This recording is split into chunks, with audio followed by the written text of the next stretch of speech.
Hello and Namaskar, my dear students. Today in this lecture we will study about the chapter 2, that is the sexual reproduction in flowering plants. It is from the standard 12. Right? So, first before starting the lecture, we have to understand the meaning of the title. Right? Because if you know the meaning of the title, then and then you can study very well. ठीक है, अगर आपको इसका ही meaning नहीं मालूम होगा तो आप कैसे पढ़ोगे?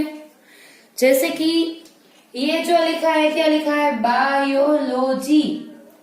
ठीक है, अगर कोई आपसे पूछे कि इसका क्या मीनिंग है, बायो यानी living system and logy that means to study.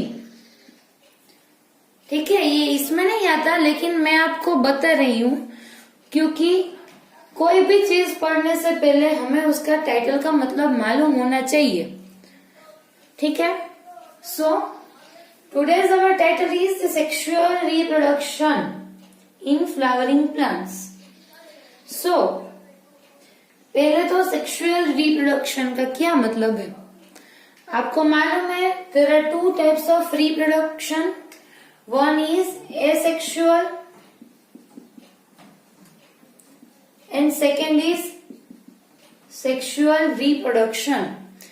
Asexual reproduction जिसमें कोई सेक्सेस का सेपरेशन नहीं है, एक ही ऑर्गेनिज्म नई प्रोजेनी बना सकता है. लेकिन सेक्सुअल रिप्रोडक्शन में one is male and second is female. ठीक है, अभी हमें ये जो सेक्सुअल रिप्रोडक्शन है ये किसमें देखना है? इन फ्लावरिंग प्लांट्स. अभी इसका क्या मीनिंग हुआ? Flowering plants. फ्लावरिंग प्लांट्स यानी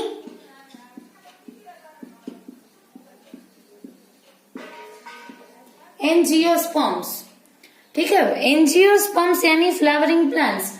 आपको मालूम है, आपने 9th स्टैंडर्ड में पढ़ा हुआ है ये कि प्लांट किंगडम में क्या क्या आता है. algae, bryophyta, pteridophyta, gymnosperm and last angiosperms.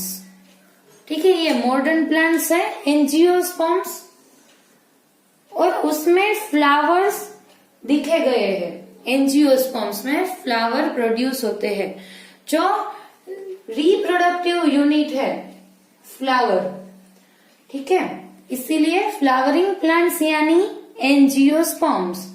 और जो दूसरा मीनिंग है वो क्या है? एंजियो यानी क्लोज्ड, स्पर्मा यानी सीड. ठीक है, एंजियोस्पर्म्स यानी क्लोज्ड सीडेड प्लांट्स. अगर आप बोले कि जिम्नोस्पर्म्स, आपको मालूम ही है, आपने 9th में पढ़ रखा है कि जिम्नोस्पर्म्स का क्या मतलब होता है? ओपन सीड, जिसके सीड में कवर्स प्रेजेंट नहीं है, आपको मालूम है. लेकिन angiosperms are the closed seeded plants. ठीक है, और दूसरा एक टर्म है इसके लिए यूज होता है, वो क्या है? Modern day plants. Modern day plants. ठीक है, सो ये भी आपको याद रखना है. Modern day plants, angiosperms, flowering plants, closed seeded plants, सब एक के ही बारे में बोल रहे हैं. ठीक है, इससे क्वेश्चन आए तो भी आना चाहिए, इससे आए तो भी, इससे ये सब कुछ आपको याद रखना है और बहुत इजी भी है. ठीक है, सो आपको टाइटल का मतलब तो मालूम हो गया, sexual reproduction in flowering plants. Okay, अभी मैंने आपको बताया कि एंजियोस्पर्म्स.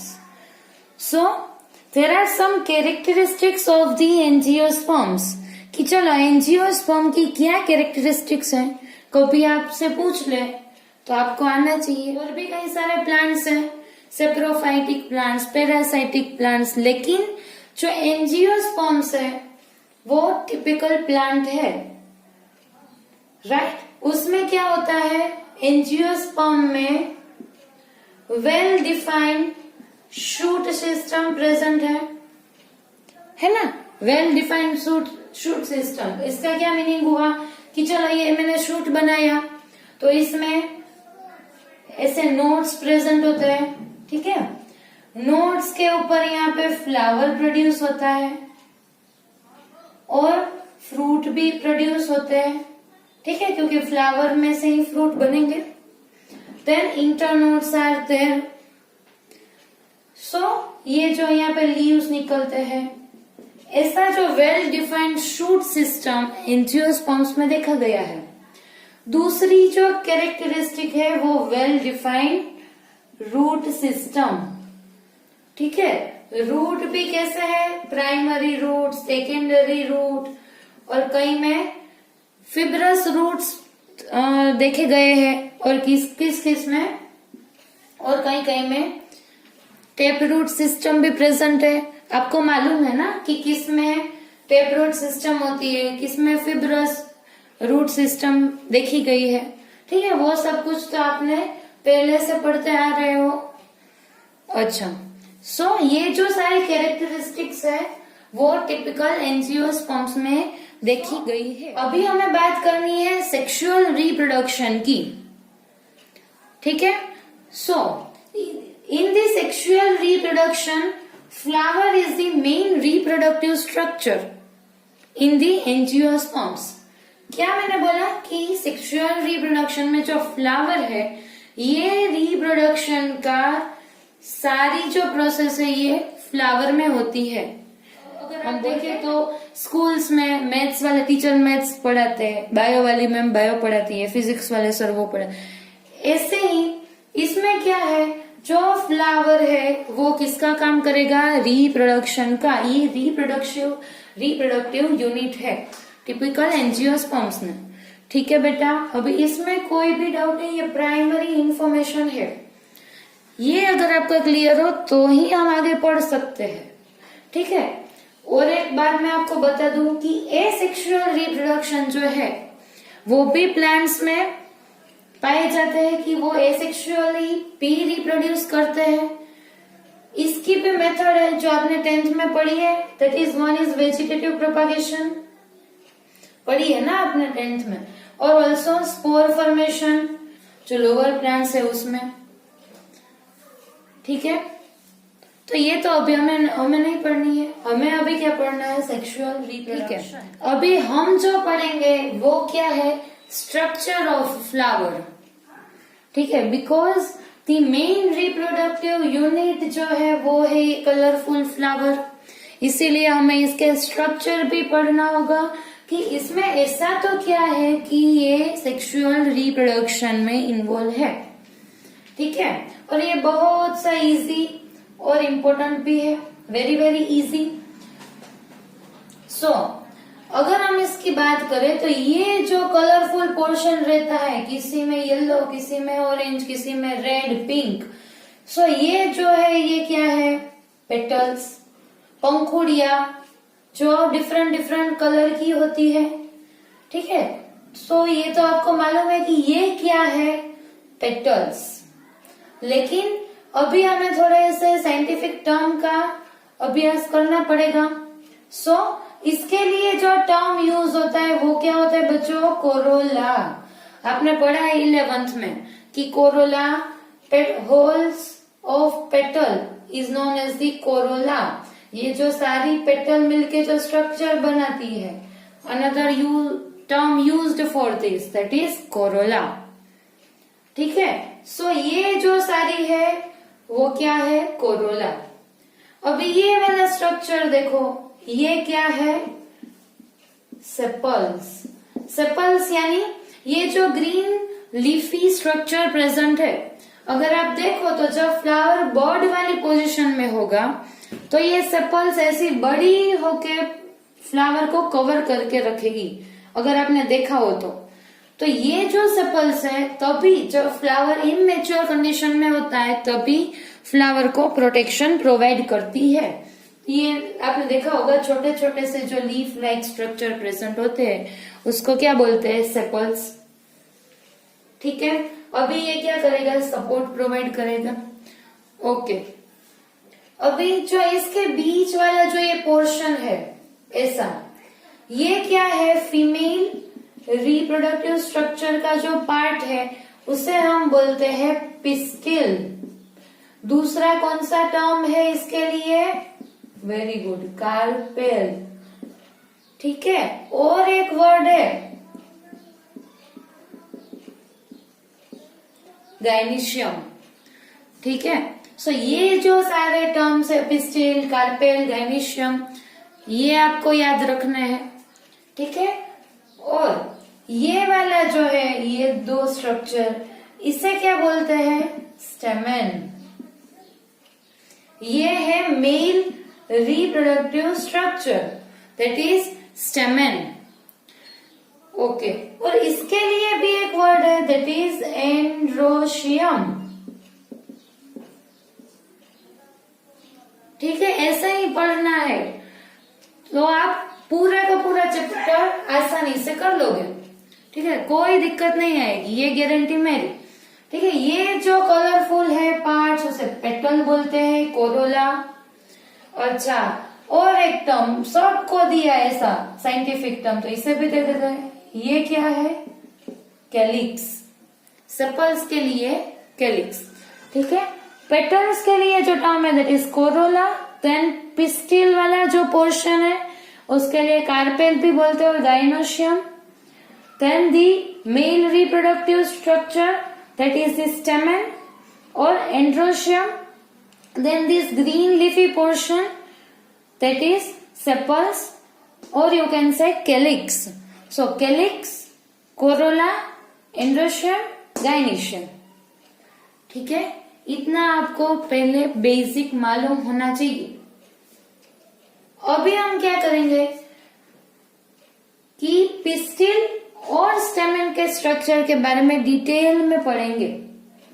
ठीक है, और एक बात, अभी आप देख रहे हो इस फ्लावर में कि क्या है, स्टेमेन भी प्रेजेंट है, पिस्टिल भी प्रेजेंट है। ठीक है, ये वाला जो फ्लावर है उसके पास तो दोनों ही है, मेल रिप्रोडक्टिव पार्ट है, फीमेल रिप्रोडक्टिव पार्ट है, दोनों sexes are there in this flower.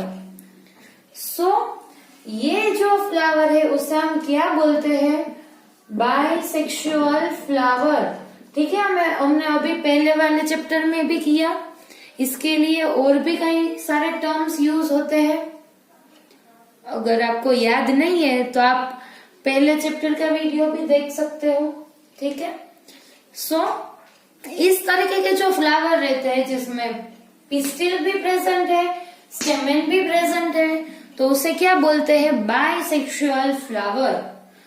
ठीक है, अभी आप देखो, ये मैंने यहां से निकाल दिया स्टेमेन को, फिर क्या बचा, ओनली पिस्टिल। ठीक है, यहाँ पे मेल रिप्रोडक्टिव पार्ट प्रेजेंट नहीं है। और भी कई सारे फ्लावर होते हैं जिसमें सिर्फ स्टेमेन प्रेजेंट रहता है, उसमें पिस्टिल एब्सेंट है। सो ऐसे जो फ्लावर है जिसमें only one sex is present, so उस तरीके के फ्लावर को क्या बोलते हैं, यूनिसेक्सुअल फ्लावर। यहाँ पे लिख देती हूँ, यूनिसेक्सुअल फ्लावर, जिसमें एक ही सेक्स प्रेजेंट रहती है, यूनिसेक्सुअल, और दोनों ही प्रेजेंट है, तो उसको क्या बोलते हैं, बाइसेक्सुअल। ठीक है, यहां तक का पोर्शन आपको क्लियर है। ओके, अभी हम डिटेल में पढ़ेंगे। ये मैंने क्या बोला था, स्टेमेन है। ठीक है, और ये वाला जो पोर्शन है दैट इज पिस्टिल। अभी स्टेमेन के अपर पार्ट को क्या बोलते हैं, एंथर। ये जो बाइलोब्ड पोर्शन आपको दिख रहा है जिसमें 1 और 2 लोब्स प्रेजेंट है, ऐसे बाइलोब्ड स्ट्रक्चर को बोलेंगे एंथर। ठीक है, और देन ये लॉन्ग स्लेंडर स्टॉक लाइक जो स्ट्रक्चर है दैट इज फिलामेंट। ठीक है, सो जो स्टेमेन का अपर पोर्शन रहता है उसे एंथर बोलते हैं, लोअर जो लॉन्ग स्लेंडर लाइक स्ट्रक्चर है उसे फिलामेंट बोलते हैं। अभी ये एंथर का क्या फंक्शन है? एंथर क्या करता है? पोलन ग्रेन प्रोड्यूस करता है। ठीक है, ये क्या है? Pollen grains. ओके, एंड जो फिलामेंट रहता है वो क्या करेगा? स्टेमन को फ्लावर के साथ अटैच होने में हेल्प करता है। ठीक है, ये जो स्ट्रक्चर है ये पूरे के पूरे स्टेमन को फ्लावर के साथ अटैच कर देगा। ठीक है, अभी हम देखेंगे पिस्टिल के बारे में, that is female reproductive part. So this sticky surface, upper sticky surface is known as the stigma. इसे क्या बोलते हैं? Stigma. Then style and then ovary. Stigma, style, ovary. ठीक है, अभी हमें क्या पढ़ना है कि ओवेरी के अंदर कई सारे जो स्ट्रक्चर है, देन उसमें ओव्यूल रहता है, ओव्यूल के अंदर एग सेल प्रेजेंट है।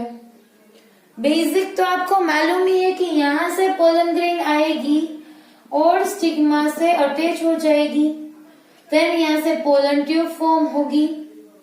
ठीक है, जो मेल गेमेट कैरी करके यहाँ इसके अंदर आएगी और एक सेल के साथ फ्यूज हो जाएगी, फिर उसमें से जाइगोट एंड एम्ब्रियो। ये जो सारी प्रोसेस है ये आपने पढ़ रखी है ऑलरेडी, लेकिन अभी हम क्या करेंगे? डिटेल्ड स्ट्रक्चर, मेल रिप्रोडक्टिव जो पोर्शन है दैट इज द स्टेमन, इसका डिटेल स्ट्रक्चर पढ़ेंगे।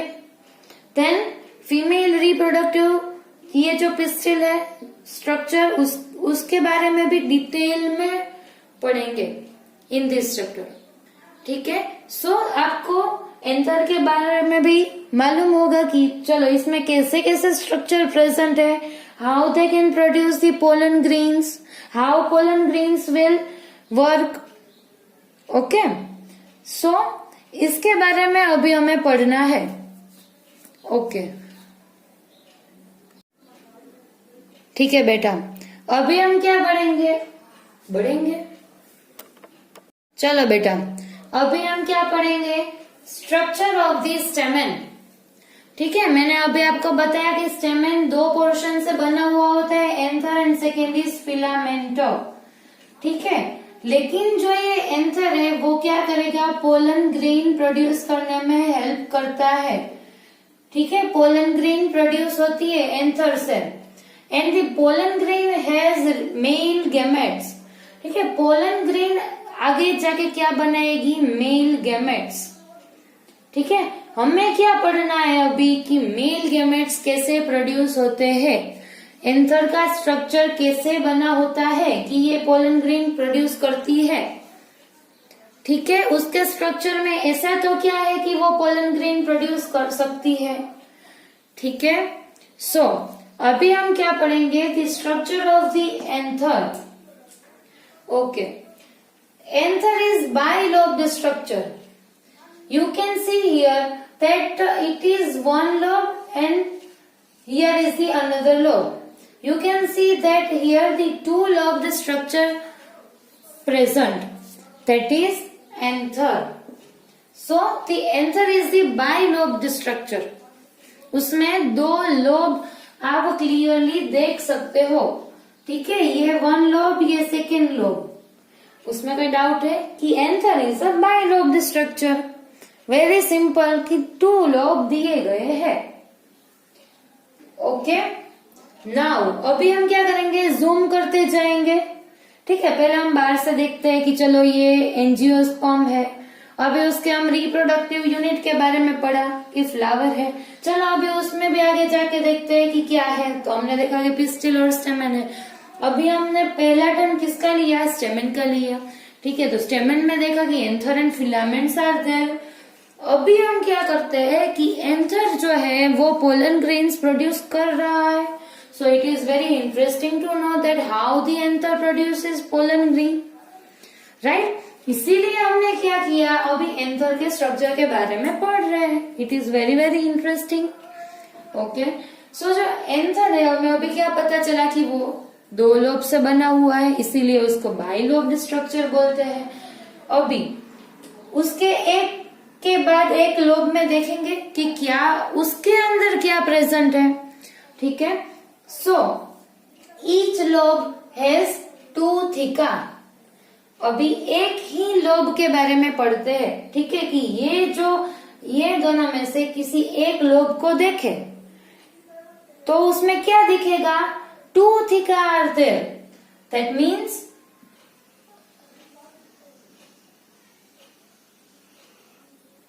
if you take the transverse section you can see like this that here, आप देखो यहाँ पे कि ये जो एक लोब है, ये वाला यहाँ पे लाके दिखाया है मैंने, ये वाला जो है, अभी यहाँ पे मैं 3D तो नहीं बना सकती, ठीक है, कि ये वाला जो पोर्शन है इस साइड का, लेफ्ट हैंड साइड का जो पार्ट है, ये एक लोब है, ए वाला लोब, चलो ऐसा बोल दो।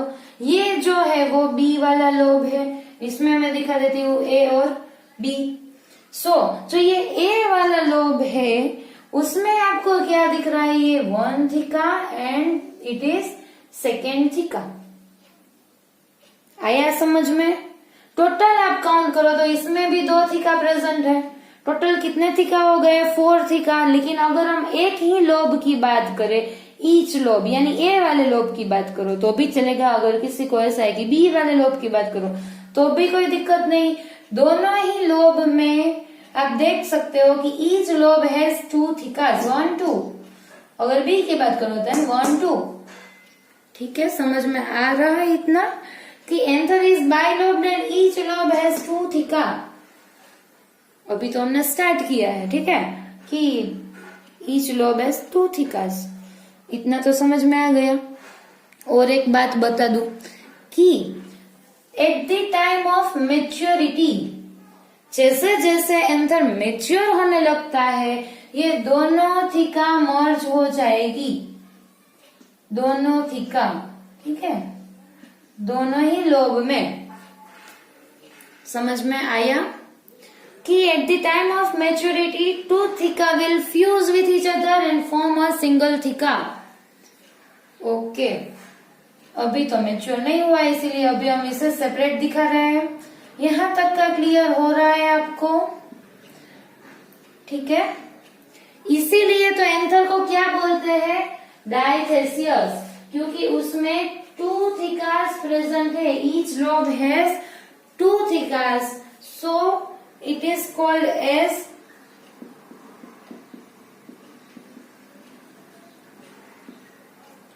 डाइथेसियस। ये वाले लोब में 2 थिका है, ये वाले में 2 थिका है, इसीलिए इस कंडीशन को क्या बोलते हैं, डाइथेसियस। अगर हम ईच लोब की बात करें तो यहां तक का क्लियर है। चलो, ये वाला क्लियर, ये 2 थिका इसीलिए इसको डाइथेसियस बोलते हैं, ये भी क्लियर। अभी आगे पढ़ते हैं।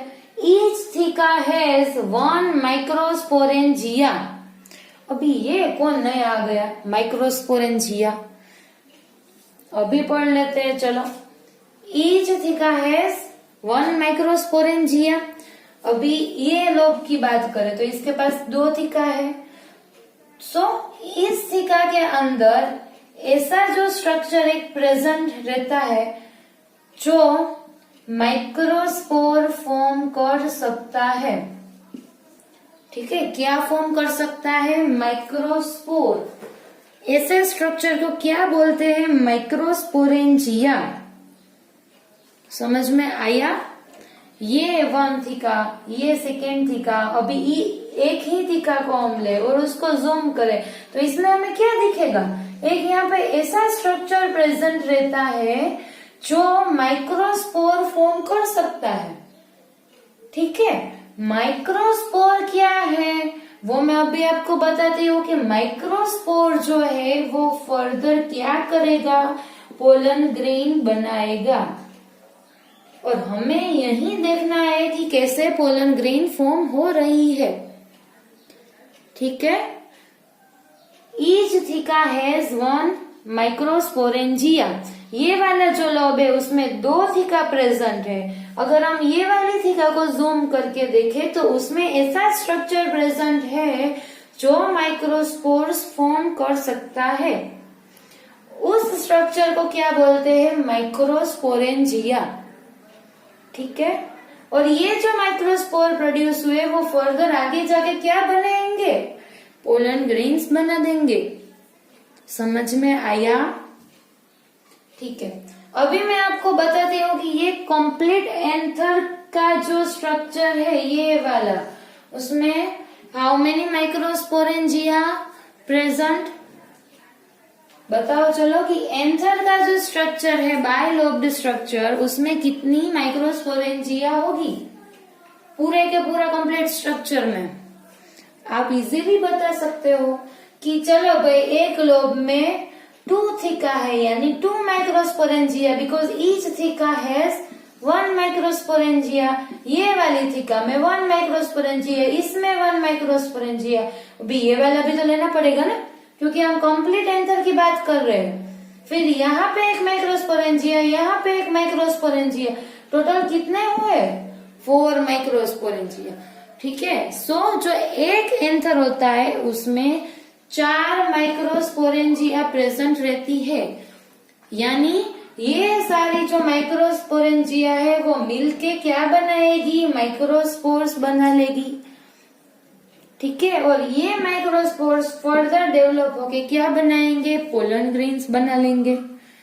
ठीक है, यहाँ तक का क्लियर हुआ? मैं एक बार और रिपीट कर देती हूँ। ये जो एंथर है ये बाइलोब्ड स्ट्रक्चर है, उसके पास 2 लोब्स प्रेजेंट है, आप देख सकते हो ए और बी। मैंने मार्क भी कर दिया ताकि आपको आसानी रहे, समझने में दिक्कत ना हो। ठीक है, तो जो ये बाइलोब्ड स्ट्रक्चर है उसके ईच लोब हैज 2 थीकास। ठीक है, अगर हम इसका एक ही लोब के बारे में पढ़े तो एक ही लोब में 2 थीका रहती है और दूसरी लोब में दूसरी 2 थीका रहेगी। ठीक है, each lobe is 2 thecas, 2 lobes, that means 4 thecas. Each theca है, जब भी हम थीका के बारे में पढ़ते हैं 1 माइक्रोस्पोरेंजिया। ठीक है, यानी कि एक थीका हो वहां पे 1 माइक्रोस्पोरेंजिया होगा। ठीक है, अभी ये जो माइक्रोस्पोरेंजिया करता क्या है भैया, माइक्रोस्पोरेंजिया माइक्रोस्पोर्स प्रोड्यूस करते हैं ये, और ये माइक्रोस्पोर्स फर्दर डेवलप होके पोलन ग्रेन्स बना लेंगे। ठीक है, आया समझ में? ओके, और एक जो बीच में मैंने लिखा था डाइथेसियस, वो टर्म भी आपको याद रखना है। ठीक है, इसमें कोई दिक्कत है? और आपको अगर 3D इमेज देखनी है तो आपकी टेक्स्ट बुक में 21 पेज नंबर के ऊपर भी दी गई है, अगर आप देखना चाहे तो। यहाँ पे ये जो 3D इमेज आपको बताई है, दिखाई आपको लोब्स दिख रहे हैं, लोब्स में से पोलन ग्रेन्स प्रोड्यूस हो रही है। ठीक है, सो ये आप देख सकते हैं। उसमें एक और टर्म दिया गया है, दैट इज लाइन ऑफ डेहिसंस। अभी ये क्या है, लाइन ऑफ डेहिसंस, ये वाला टर्म पढ़ ले हम पहले। ठीक है, देन उसके बाद में हम क्या पढ़ेंगे, माइक्रोस्पोरेंजियम का स्ट्रक्चर, कि चलो माइक्रोस्पोरेंजियम का स्ट्रक्चर कैसा है जिससे वो पोलन ग्रेन प्रोड्यूस कर सकता है। ठीक है, सो यहाँ पे देखो मैंने ये वाला जो स्ट्रक्चर बना रखा था वही मैं बना रही हूँ, हर बार अलग अलग बन रहा है थोड़ा सा। ठीक है, लेकिन है तो वही। सो जो ये माइक्रोस्पोरेंजियम, यहाँ पे 1, यहाँ पे 2, यहाँ पे 3, यहाँ पे 4 माइक्रोस्पोरेंजियम। सो यहाँ पे जो लाइन दी गई है दैट इज लाइन ऑफ डेहिसंस। कौन सी लाइन है, आपकी टेक्स्ट बुक में क्या लिख के दिया है,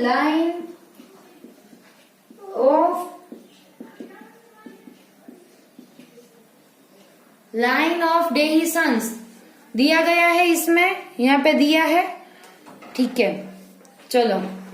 सो जो ये लाइन ऑफ डेहिसंस है इसका क्या रोल है, क्या करती है ये लाइन ऑफ डेहिसंस आगे जाके at the level of maturity, जब ये माइक्रोस्पोरेंजियम, मैंने आपको क्या बताया, माइक्रोस्पोर प्रोड्यूस करेगा और माइक्रोस्पोर फर्दर क्या बना लेगा, पोलन ग्रेन।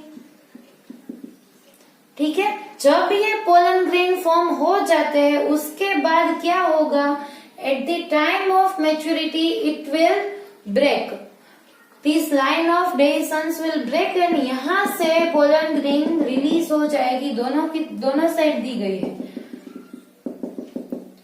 ठीक है। सो जो ये लाइन ऑफ डेhiscence है ये भी वेरी इंपॉर्टेंट है, क्योंकि ये अगर ब्रेक नहीं होगी तो पोलन ग्रेन कैसे रिलीज हो पाएगी, ठीक है। सो जो लाइन ऑफ डेhiscence है it will help in the release of the pollen grain outside the anther, ठीक है। तभी तो ये जाके स्टिग्मा पे अटैच होगी, वरना कैसे होगी, फिर फर्टिलाइजेशन कैसे होगा, नहीं हो पाएगा, ठीक है। सो ये वाला जो स्ट्रक्चर रहता है उसे क्या बोलते हैं, लाइन ऑफ डेhiscence।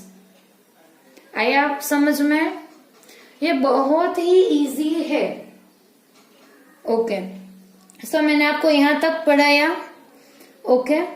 अभी हम नेक्स्ट लेक्चर में क्या पढ़ेंगे कि ये मैंने जो माइक्रोस्पोरेंजियम जो मैं बोल रही थी उसके स्ट्रक्चर में क्या प्रेजेंट है, कैसा दिखता है माइक्रोस्पोरेंजियम, और एक बार हम जूम कर देंगे, ठीक है, क्योंकि हम बायोलॉजिस्ट है, हम डिटेल में पढ़ते हैं, ठीक है। सो अगली बार in next lecture I will tell you about the structure of the microsporangium, कि माइक्रोस्पोरेंजियम कैसे बना हुआ होता है, the process of microsporogenesis, then I will tell you about the microspore mother cells, कैसे माइक्रोस्पोर्स बनाती है, ये सब कुछ डिटेल में मैं नेक्स्ट लेक्चर में पढ़ाऊंगी।